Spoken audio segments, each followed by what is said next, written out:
sa inyo sa araw na ito ay equivalence of a statement.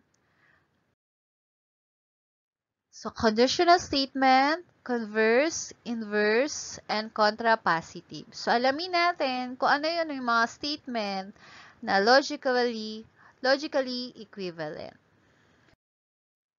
So, equivalent compound statements are made up of the same simple statements and have the same corresponding truth values for all true, false combinations of these simple statements. So, if a compound statement is true, then its equivalent statement must also be true. If a compound statement is false, then its equivalent statement must also be false. So create a truth table that includes the implication, converse, inverse, and contrapositive. So let P and Q represent two statements. So para mas maintindihan natin ang lesson na ito, gawa muna po tayo ng truth table ng 4 na statements. So the implication, converse, inverse, and contrapositive. So we have two statements which represent by P and Q. So we have P and then Q. So under P's statements, so we have true, true, false, false. And then Q statements, so we have true, false, true, false. Then we will get the truth value for our implication. So yung arrow po to the right indicates po ng if then. So it implies. So if P, then Q, or if P implies Q. So if our statements are both true, so it will come under implication, it will be true statements. So kapag true, ang hypothesis at ang ating Q ay false, so we have false statement.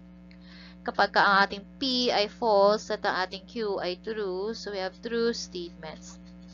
And if our statements are both false, so we have true statements. So true po siya lahat except na ang ating hypothesis ay true at ang ating conclusion ay false. So, ayan. So, the implication is always true except hypothesis is true and the conclusion is false. So, ayan po yung ating truth table or truth values for implications. So, we have the converse. So, sa converse, pagbabalik rin lang po natin si P at saka si Q. So, we have if Q, then P. So, ganun pa din, kapag ang ating statements ay both true, so we have true statements. Kapag false ang ating Q at ang ating P ay true, so we have true statement. At kapag ang ating Q ay true at ang ating hypothesis, ay ang ating P ay false, so we have false statement. And then ang ating statements ay parehas false, so we have true statements. So, ang converse, under converse, so kapag ang ating Q ay true at ang ating P ay false, so we have false statements. So, kapag ang hypothesis natin ay true at ang ating conclusion ay false, so we have false statement. Okay, now let's have the negation. So, we will negate P and then Q. So, we have not P, not Q. So, kapag ang P natin ay true, so we have false statement. And then, kapag ang ating P ay false, so we have true statements. So, kapag ninegate po natin siya. So, sa Q statement, ganun din. Kapag ang Q natin ay true, so kapag not Q, we have false. So, kapag false, pag not Q, we have true. So, true, magiging false, and then false, magiging true. Ayan. So, since meron na tayong not P at not Q, kunin naman natin yung truth values na ating inverse. So, if not P, then not Q. So, kapag ang statement natin ay parehas false, so we have truth values.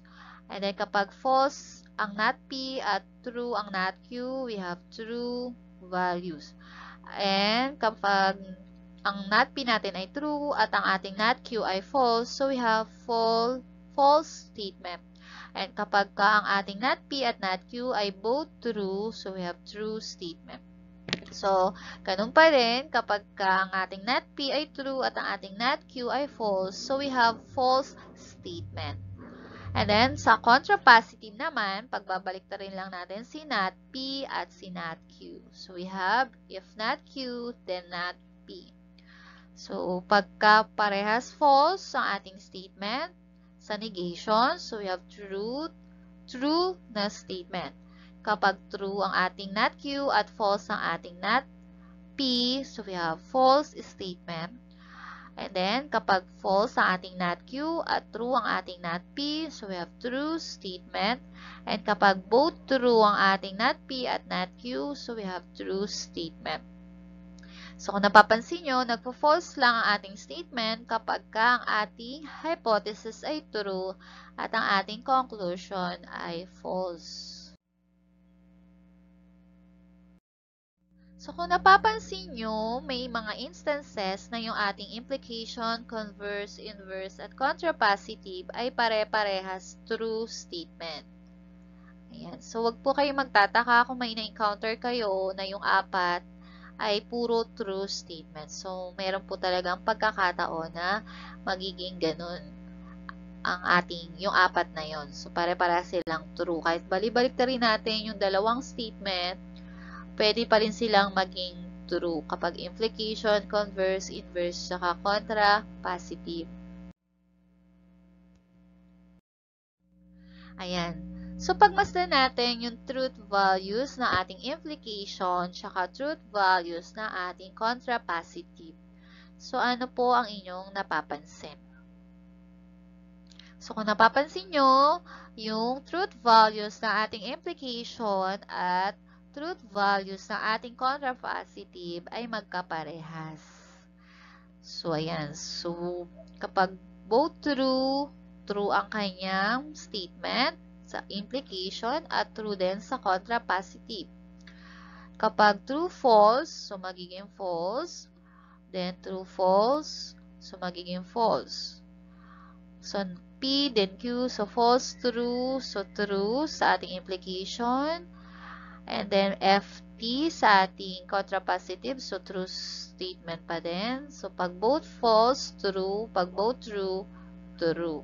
So, yan. So, magkaparehas po sila ng truth tables or truth values. So, it indicates that conditional statement is equivalent to its contrapositive. So, equivalent po, tatandaan nyo, si conditional statement ay equivalent sa ating contrapositive, sa kanyang contrapositive. Okay, how about the converse and the inverse? So, as you notice, same din po sila ng truth values. So, para silang true, true, false, true. So, true statement sila, maliban na lamang kung ang kanilang Q ay true at ang kanilang P ay false.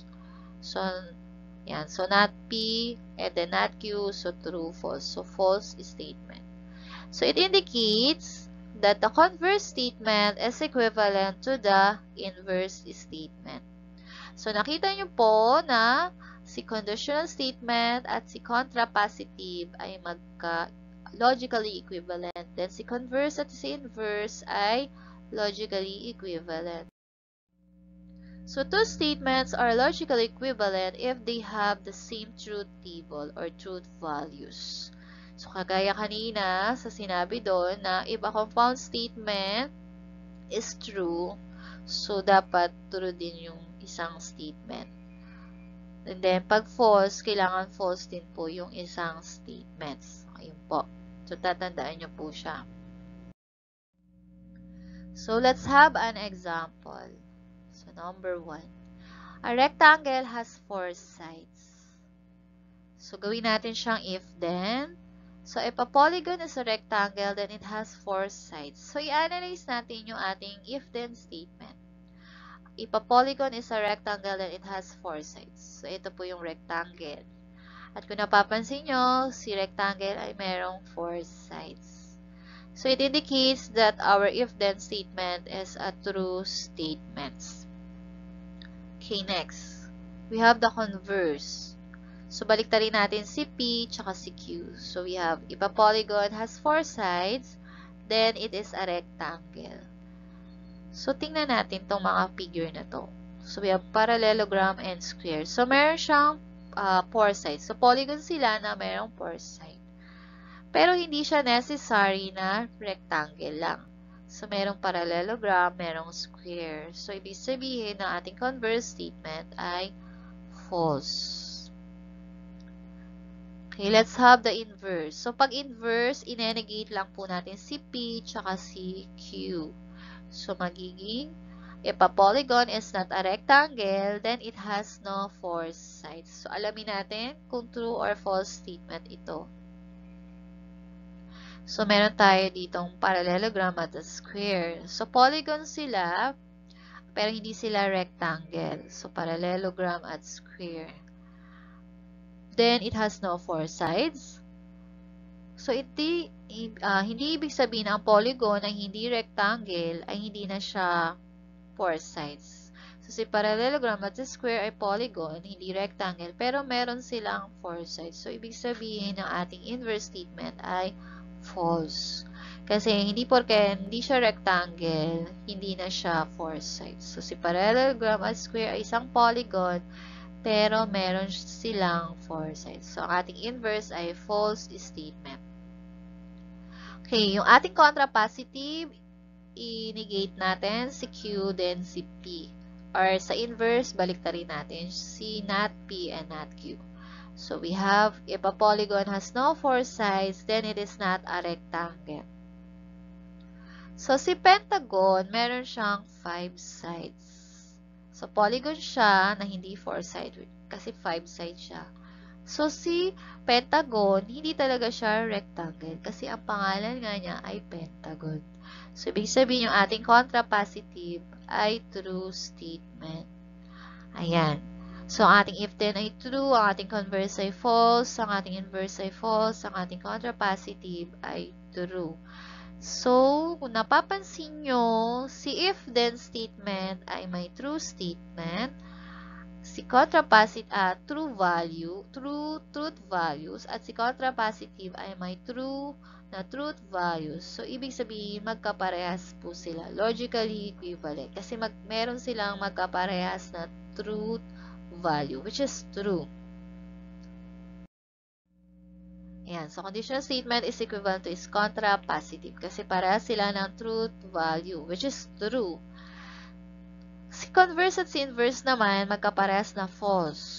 So, it indicates that converse and inverse have same truth value, which is false. So, it means that converse statement is equivalent to the inverse. Ayan. So, we have number 2, a square is a polygon. So, we have our if-then statements. So, if P, then Q. So, we have, if a shape is a square, then it is a polygon. So, isipin muna natin kung siya ba ay true or false statement. So, this is a square, and a square is a polygon. So, that it means, ang if-then po natin ay true. So, let's have the converse. So, pagbaliktarin natin si P tsaka si Q. So, if a shape is a polygon, then it is a square. So, ayan. So, meron tayong parallelogram tsaka rectangle dito. So, itong mga shape na to ay isang polygon. Pero, hindi necessary na square sila. Kasi ang pangalan nga nila ay parallelogram at rectangle. So, that is a false statement. So, inverse. So, if inegate natin si P tsaka si Q. So, if a shape is not a square, then it is not a polygon. True or false statement kaya ito? Tingnan natin. So, si parallelogram ay isang shape at hindi siya square. Si rectangle din ay isang shape at hindi rin siya square. Pero, si parallelogram at si rectangle ay polygon. Diba? So, that is a false statement. So, hindi ibig sabihin na ang shape ay hindi square, hindi na siya polygon. Kasi si parallelogram at si rectangle ay mga shape. Pero, polygon sila. Kaya, false statement siya. Then, we have the contrapositive. So, baliktarin lang natin si not P and not Q. So, we have, if a shape is not a polygon, then it is not a square. Ayan. So, ang shape natin ay circle. At si circle ay hindi polygon. So, hindi siya square. Siyempre, circle nga siya. So, that is a true statement. Ayan. So, meron tayong mapapansin dyan na si if then at saka si contrapositive ay may magkaparehas na truth value, which is true statement. So, parehas silang true statement. Si converse at si inverse, parehas false statement. So, ibig sabihin, si if then at saka si contrapositive ay logically equivalent. Yan, since magkaparehas po sila ng truth value, which is true. So, if P then Q is equivalent to if not Q, then not P.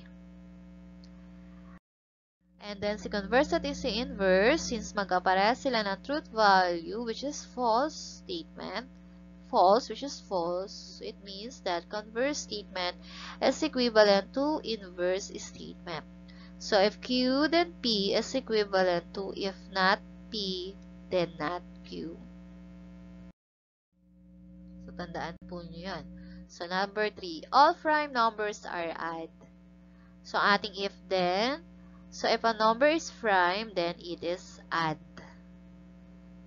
So, si a number is prime, ay ating P, it is odd, ito yung ating Q. So, kunin natin yung kanyang contrapositive. So, conditional statement is equivalent to its contrapositive. So, kukunin na po natin yung logical equivalent ni if then.